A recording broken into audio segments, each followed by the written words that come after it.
명절 잘 쓰셨습니까? 이번 추석은 근 3년 만에 사회적 거리 두기가 없이 맞이하게 된, 그래서 그 어떤 때보다도 만남의 기쁨이 2배가 된 그런 추석 명절이 아닌가 싶습니다.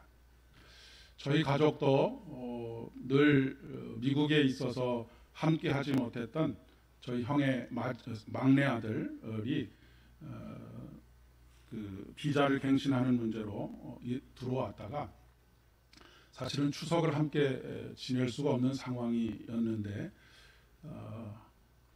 그 비자 자체가 리젝이 돼서 며칠 더 한국에 머무를 수 있는 그런 상황이 되어서 모두가 다 모여서 아주 즐거운 한 해를 보냈습니다.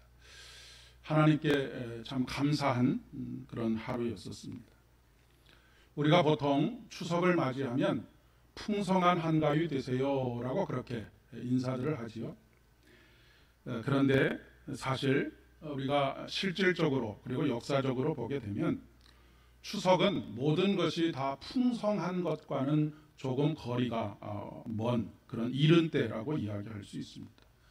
보통 우리 민족에게 있어서의 추석은 첫 수확을 거둬들이는 때가 추석이기 때문에 오히려 조금은 부족한 그런 때, 그러니까 그 보릿고개를 넘어가는 것과 같은 그런 어려움들은 아니라 할지라도 해곡식이 나올 때까지의 그 어려운 삶의 상황들 속에서 맞이하게 되는 어떤 첫 순간이라고 그렇게 이야기할 수 있지 않을까 싶습니다. 추석이 되면 그 한 해의 농사가 풍년이 될 것인지 아니면 흉년이 될 것인지를 어느 정도 알 수 있는 그런 때이지 않겠습니까? 어떤 때는 풍년이 들 때도 있지만 어떤 때는 풍년이 들지 못하는 그런 때가 있게 되는 것이죠. 풍년이 들었을 때는 햇빛을 주시고 적절한 비를 주시고 또 고른 날씨를 주시고 바람을 주신 하나님께 감사하는 그런 절기, 그리고 그것을 위해서 땀 흘린 서로를 위해서 격려하고 아낌없는 박수를 보내주는 그런 절기라고 이야기할 수 있겠습니다. 반면에 그렇지 못했을 때는 좌절하고 실망하고 낙심하기보다는 내년에는 더 크신 은혜를 베풀어 주실 것을 기대하고 오늘 다시 운동화끈을 더 단단하게 매는 그런 절기가 바로 추석이라고 이야기할 수 있겠습니다. 보통 농사를 1, 2년 시작한 지 1, 2년이 되었다든지 3, 4년이 되었다든지 하게 되면 한 해 한 해의 농사에 일이 일비하게 되지요. 그러나 10년의 세월, 20년의 세월, 30년의 세월, 40년, 50년의 세월을 농사를 짓다 보면 올해가 잘 안 되면 내년에는 잘 될 것이다 라고 생각을 하고, 올해가 잘 되면 또 내년에는 잘 되기를 바라지만 잘 되지 않을 수도 있다라고 하는 것. 그래서 그 어떤 일에도 일희일비하지 않고 날마다 그 세월에 켜켜이 쌓여진 세월로 인하여서 묵묵하게 하루하루 자신의 길을 걸어가는 그런 삶을 살게 되는 것입니다. 우리 민족은 이렇게 세월이 쌓여져 가는 것, 그리고 그 세월의 수고와 눈물과 땀 흘림 가운데 누리는 기쁨과 감사, 이런 감사를 누리게 되는 것, 그것을 철이 들어간다라고 그렇게 표현을 했습니다. 인생의 깊이가 더해지고 사물의 이치와 세상의 이치를 깨달아가는 것을 철이 든다라고 그렇게 표현을 합니다.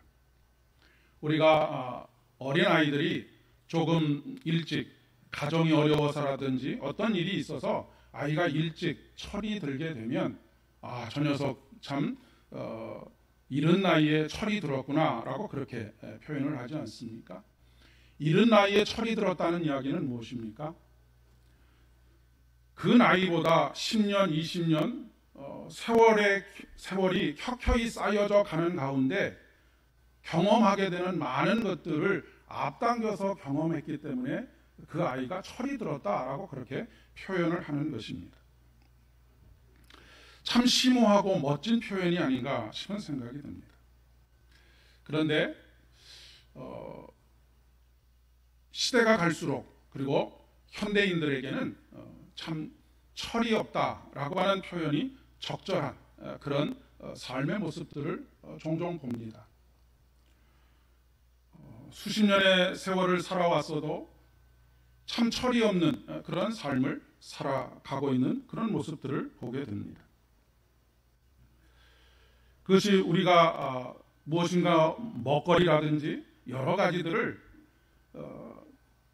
때와 상관없이, 철과 상관없이 그렇게 얻을 수 있는 삶의 그 구조를 가지고 있기 때문이 아닐까 싶은 생각이 듭니다. 아무 때나 먹을 것을 재배할 수 있고 아무 때나 수확한 것들을 먹을 수 있는 그런 시대. 그렇기 때문에 거기에는 철이 스며들, 세월이 스며들 수 있는 그런 여지가 훨씬 더 줄어들고 있다는 그런 이야기입니다. 그러니 하나님의 은혜에 대한 감사는 사라지고 철들지 못한 채 세월만 흘러가는 일들이 비일비재하게 일어납니다. 철이 든다라고 하는 것은 모든 것은 철을 따라서 열매를 맺고 그렇게 되는 것이 아닙니까? 그런데 그 철을 기다릴 필요가 없이 기다림도 없고 땀 흘림도 없이 모든 것을 얻을 수 있는 그런 사람들은 세월의 깊이가 세상의 이치에 대한 깨달음이 덜할 수밖에 없다는 그런 이야기입니다. 철이 든다라고 하는 것은 그저 세월이 흘러가서 나이가 많아졌다라고 하는 그런 의미이기보다는 험악한 세월을 보냈습니다라고 스스로 고백하고 있는 야곱과 같이 인생의 순간순간, 인생의 고비고비마다 하나님의 개입하심과 하나님의 은혜를 경험하고 그 가운데 세월이 그 삶에 스며든 사람, 이런 사람을 철이 든 사람이라고 그렇게 이야기할 수 있다는 말씀입니다. 그냥 일반적으로 삶을 살아갈 때 자연의 순리에 순응하는 삶을 살아갈 만한 그런 그릇이 된 사람을 철이 든 사람이라고 한다면, 우리가 신앙적인 의미에서 본다면 하나님의 경륜과 섭리하심을 있는 그대로 세월 속에서 받아들이고 그 세월에 순종할 수 있는, 하나님의 뜻에 순종할 수 있는 영적인 삶을 살아가는 사람이 바로 영적으로 철이 들었다라고 그렇게 표현할 수 있다라고 하는 그런 이야기입니다. 성경은 절기를 굉장히 많이 강조합니다. 특별히 구약 성경에 보면 이스라엘 백성들에게 하나님께서는 1년에 적어도 3번 하나님의 전에 올라와 예배하라고 말씀하셨습니다. 유월절과 오순절과 장막절이 그것입니다. 왜 하나님께서는 철을 따라서, 절기를 따라서 하나님 앞에 올라오라고 말씀하셨겠습니까? 하나님 앞에 올라와서 하나님 앞에 예배하는 가운데 지난 시간 동안 여기까지 나를 인도하시고 보호하시고 아껴주시고 그리고 열매 맺게 하신 그 하나님을 기억하는 것, 바로 세월이 스며드는 그런 시간이 하나님께서 성전으로 올라오라고 말씀하신 3가지 절기였기 때문에 그렇습니다. 그리고 하나님께서는 애굽에서 지키던 절기를 버리라라고 말씀하시죠. 왜 이스라엘 백성들에게 애굽에서의 절기를 버려야 하느냐면, 이스라엘 민족이 가장 처음 맞이하는, 1년에 가장 처음 맞이하는 절기가 유월절입니다. 유월절은 어떤 절기입니까? 유월절은 애굽에서의 노예 생활에서부터 하나님의 극적인 구원의 손길을 경험한 그런 절기입니다. 그들의 삶의 시작이고 그들의 삶의 정체성의 출발점이 되는 날이기 때문에 그렇습니다. 그러니까 이스라엘 민족에게 절기를 지키라라고 하는 말씀은 순간순간 그 모든 절기의 의미 자체가 하나님과 연관이 되어 있기 때문에 이스라엘 백성들에게 절기를 지키라라고 말씀하시는 것입니다. 우리가 1년의 신앙의 삶을 살아가면서도 제가 교회력에 따른 절기에 따른 그런 설교와 모든 그 행사들을 계획하고 실행하는 이유도 여기 있습니다. 또한 매주일 주님 앞에 나와 예배하는 이유도 여기 있는 것이지요. 매주일마다 주님 앞에 나와서 지난 한 주간 동안 내 삶에 어떻게 하나님께서 개입해 오셨고 어떻게 섭리하셨고 어떻게 열매 맺어 가시는 과정 속에 있는지를 세월이 스며들 수 있도록 영적인 철이 들어가는 그런 시간들로 만들어가는 시간이 바로 주일 예배이기 때문에 그렇습니다. 우리 주님께서 세월을 아끼라 때가 악하니라 라고 말씀하신 이유가 바로 여기 있는 것이죠. 세월을 아낀다라고 하는 것은 단순히 시간을 철저하게 쪼개서 빈틈없이 살아라 라고 하는 그런 의미가 아니라 여기서 말하는 세월은 하나님께서 주시는 기회를 놓치지 말아라. 왜냐하면 때가 악하기 때문이다 라고 말씀하고 계시는 것입니다. 하나님께서 우리에게 허락하신 기회를 놓치지 않는다는 것이 무엇입니까? 세월이 스며드는 것입니다. 하나님의 시간이 우리의 삶에 스며드는 것이 바로 세월을 아끼는 것이다 라고 그렇게 이야기할 수 있겠습니다. 현대인들은 시도 때도 없이 수많은 것들을 누리고 살지만 가장 중요한 한 가지를 잃어버리고 삽니다. 그것이 바로 우리의 주님이신 하나님을 잃어버리고 살아가는 것입니다. 그렇기 때문에 현대인들의 특징 중에 하나가 바로 철이 없는 삶, 그런 삶, 세월이 스며들지 않은 하나님의 시간들, 하나님의 기회들이 스며들지 않는 그런 시간을 살아가고 있는 것이죠. 한때 철없는 인생을 살았던 사람이 있습니다. 그 사람이 바로 사도 바울입니다. 그는 그때를 이렇게 고백하고 있습니다. 내가 전에는 비방자요, 박해자요, 폭행자였다라고 말하고 있습니다. 그러나 그는 세상적으로 보면 바리새인 중에 바리새인이었습니다. 탁월한 율법 교사였습니다. 유대인 중에 유대인이었습니다. 뿐만 아니라 그는 로마의 시민권을 가지고 있는 사람이었습니다. 그는 모든 존경을 한 몸에 받고 있는 사람입니다. 모든 사람들이 부러워하는 인생을 살고 있는 사람입니다. 그러나 그는 그 시간들이 자기가 가장 철이 없었던 시기였다라고 하는 것을 고백하고 있습니다. 요즘에는 이런 인생을 살아가는 분들이 적지 않습니다. 스스로 생각하기를 나는 사리분별이 확실하고 똑부러진 인생을 살고 있다는 그런 사람들입니다. 철이 들었다고 착각하고 살아가는 사람들이죠. 소위 말해서 성공했다라고 하는 사람들이 가장 빠지기 쉬운 함정입니다. 그러나 성공 자체가 우리에게 세월이 스며드는 것은 아닌 것입니다. 철이 든 사람은 은혜를 알고 감사를 알게 됩니다. 여러분, 우리의 자녀들이 저 녀석이 이제 점점 철 들어가는구나 라고 하는 것은 무엇을 보고 압니까? 부모에 대한 감사, 그것을 알기 시작하면서부터 철이 들어가는구나 라고 하는 것을 알 수가 있습니다. 사도 바울이 이렇게 고백하지요. 내가 전에는 비방자요, 박해자요, 폭행자였으나 도리어 긍휼을 입은 것은 내가 믿지 아니할 때에 알지 못하고 행하였습니다. 우리 주의 은혜가 그리스도 예수 안에 있는 믿음과 사랑과 함께 넘치도록 풍성하였도다라고 말씀하고 있습니다. 철이 없는 이유는 무엇입니까? 알지 못하기 때문입니다. 진리를 발견하지 못했기 때문이고 깨닫지 못했기 때문입니다. 사도 바울이 그것을 고백하고 있는 것입니다. 내가 박해자요 폭행자로 살았던 그 삶은 내가 알지 못했기 때문이다. 아직 철이 들지 못했던 그런 시절이었기 때문에 그렇다.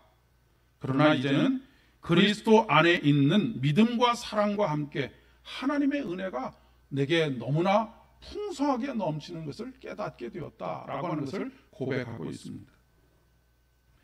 진정으로 철이 든 사람은, 그리고 세월이 그 삶에 스며든 사람은 물질이 풍요하기 때문에 모든 것을 원하는 대로 구할 수 있는 그런 능력과 환경을 가지고 있기 때문에가 아니라 주의 은혜가 그리스도 예수 안에 있는 믿음과 사랑과 함께 넘쳐나는 것을 경험하고 깨닫게 되는 그런 사람이라고 하는 것입니다. 이제 가을이 짙어져 가면서 온 세상 만물이 물들어가게 될 것입니다.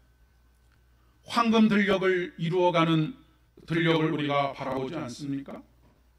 일학마다 코스모스들이 피고 산마다 울긋불긋 자기만의 색깔로 물들어가는 모습들을 보게 될 것입니다.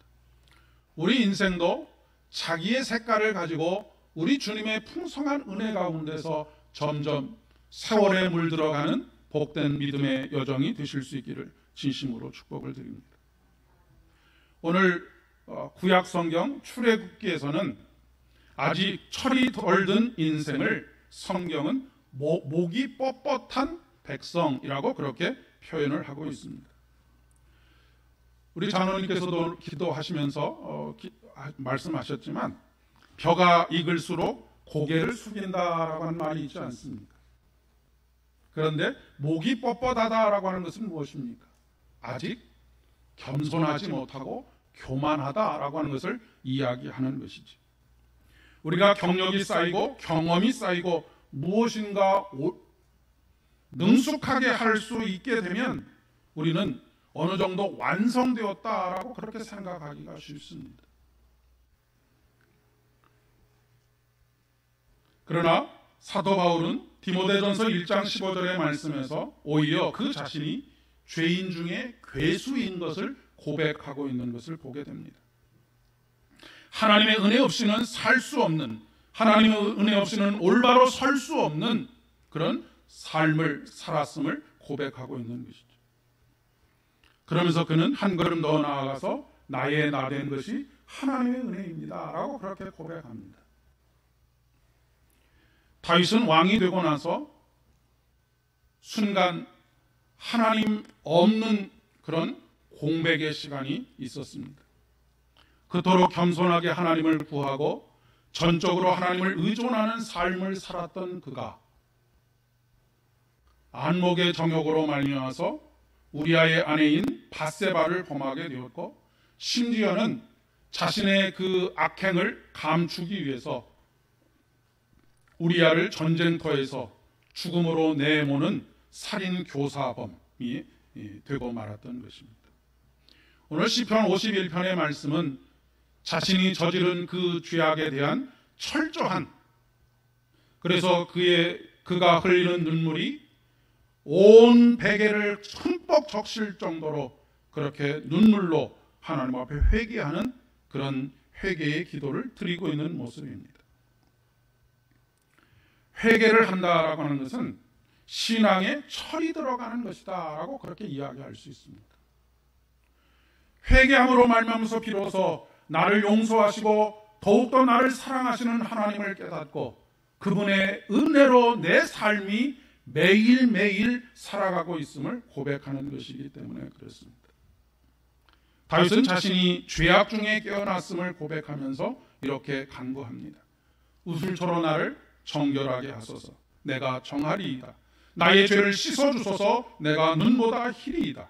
내게 즐겁고 기쁜 소리를 들려주시사 주께서 꺾으신 뼈들도 즐거워하게 하소서.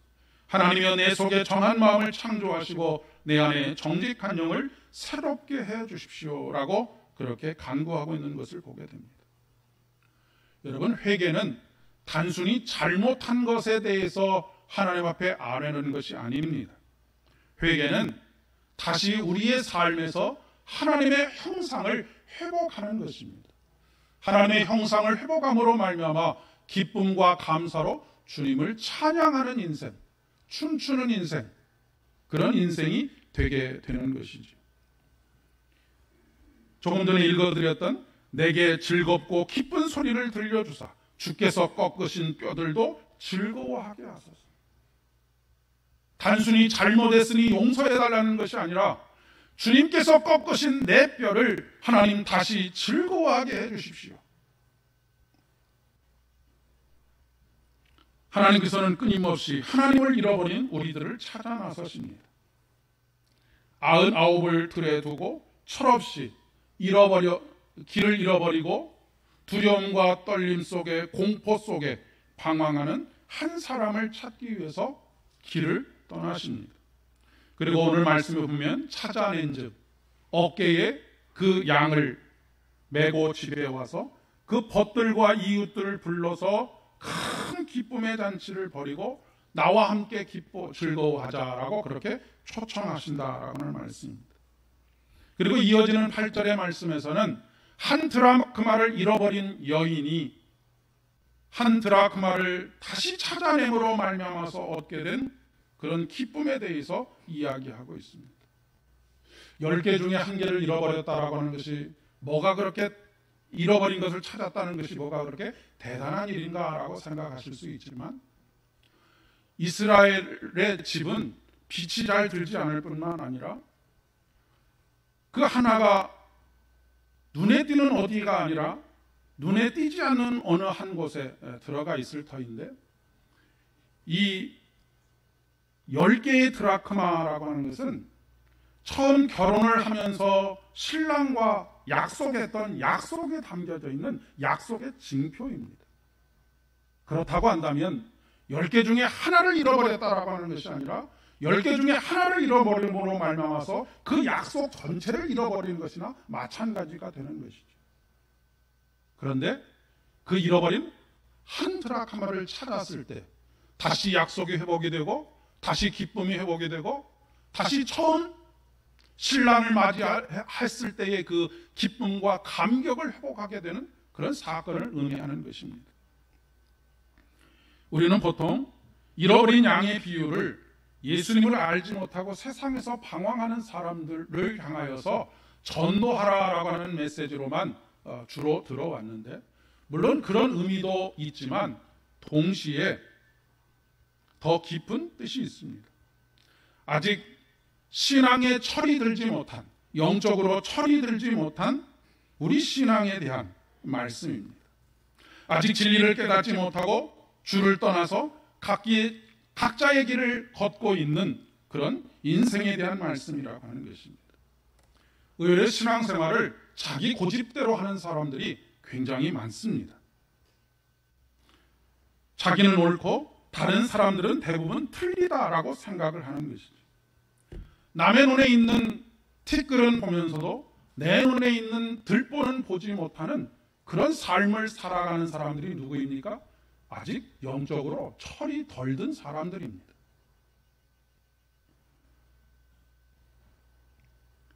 우리가 그런 말을 하지 않습니까? 남자는 철이 들면 죽는다라고 하는 말이 있습니다. 남자뿐이겠습니까? 철이 들어간다라고 하는 것, 철이 든다라고 하는 것은, 남자가 철이 든다라고 하는 것은 그동안은 자기가 하고 싶은 일들을 막 하면서 돌아다니지만 결국 이제 세월이 스며들게 되면 그렇게 자유분방하게 자기 멋대로 살던 그 삶이 이제는 조용하게 자신을 사색하고 묵상할 수 있는 그런 때, 그때가 바로 철이 드는 때라고 하는 그런 이야기가 아니고 무엇이겠습니까? 진리에 대한 깨달음은 끊임없는 자기 부정을 통해서 이루어집니다. 그것이 바로 자기의 십자가를 짊어지는 것입니다. 즉 회개의 삶을 살아가는 것입니다. 그렇기 때문에 회개는 아까도 말씀드린 것처럼 단순히 잘못했다라고 하는 것을 깨닫는 것이 아니라 진정한 나를 찾아가는 과정이라고 이야기할 수 있겠습니다. 그렇기 때문에 나를 찾아가는 과정은 하루도 멈출 수 없는 일입니다. 매일 매순간 자기 자신을 돌아보아야 하는 것이죠.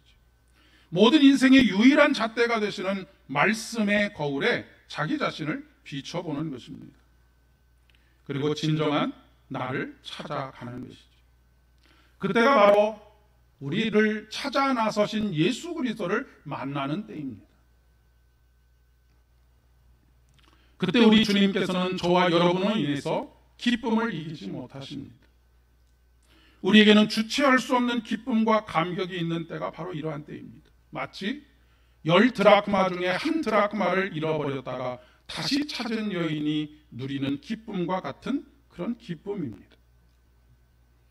오늘 선한 목자가 되시는 우리 주님께서 지난 일주일 동안 이러저러한 이유들로 인해서 세상에서 방황하고 아직 세월이 스며들지 않은 삶을 살던 우리들을 만나 주시는 자리가 바로 이 예배의 자리입니다.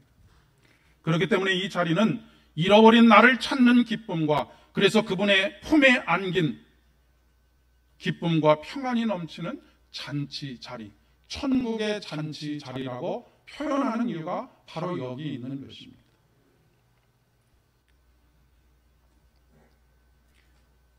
아주 짧은 클립 영상을 하나 엊그저께 보았는데 혜은이라고 하는 분이 오은영 박사를 만나서 상담을 하는 내용이었습니다. 한 3, 4분 되는 짧은 영상이었는데 본명은 김순주라고 하는 이름을 가지고 있는 혜은이라고 하는 가수가 일평생을 살아오면서 자기는 김순주로 하루도 살지 못했다라고 하는 것으로 인하여서 참 마음에 큰 아픔과 상처가 있다라고 하는 것을 이야기하고 있는 것을 들을 수 있었습니다. 우리들의 삶이 바로 그러하다라고 생각합니다. 요즘 젊은 사람들이 주로 하는 얘기가 본캐와 부캐, 그러니까 본래의 캐릭터와 부가적인 캐릭터가 있는데 이 부가적인 캐릭터가 본래의 나를 잠식해버린 상황이 되고 마는 것이죠. 본래의 나는 누구입니까? 본래의 나는 하나님의 자녀로서의 나입니다. 하나님의 형상을 소유한 사람으로서 나입니다. 그런데 세상에 많은 직업과 직분과 여러 가지 삶이 그것을 오히려 다 퇴색시키고 흔적이 사라지도록 만든 그 삶 속에서 우리는 극한의 외로움과 허탈함을 고백하면서 살 수밖에 없는 것이죠. 그렇기 때문에 오늘 하나님께서는 너의 본래의 모습을 찾아라라고 말씀하시는 것입니다. 그 본래의 모습이 무엇이냐면 바로 하나님의 형상으로서 나입니다. 날마다 하나님으로 충만한 인생을 살아가는 사람으로서의 나, 예수 그리스도 안에 있는 평안과 기쁨을 누리면서 살아가는 나. 오늘도 그 일을 위해서 우리 주님께서는 단 한순간도 쉬지 않으시고 우리를 찾아 나서시고 마침내 우리를 찾은 바 되시고 우리를 찾는 그 순간이 바로 우리가 우리 주님을 만나는 순간이고 그 순간이 바로 우리가 하나님의 형상을 우리 안에 충만하게 회복하는 시간입니다. 다시 일주일의 삶을 시작합니다. 일주일의 삶 속에서 여러분 한 분 한 분이 하나님께서 그토록 찾으시고 찾을 때 온 동네 사람들을 다 모아놓고 잔치를 벌일 정도로 큰 기쁨의 존재라고 하는 것 잊지 마시고 한 주간을 살아가실 수 있기를 진심으로 축복합니다. 기도하겠습니다. 아버지 하나님, 은혜를 진심으로 감사를 드립니다.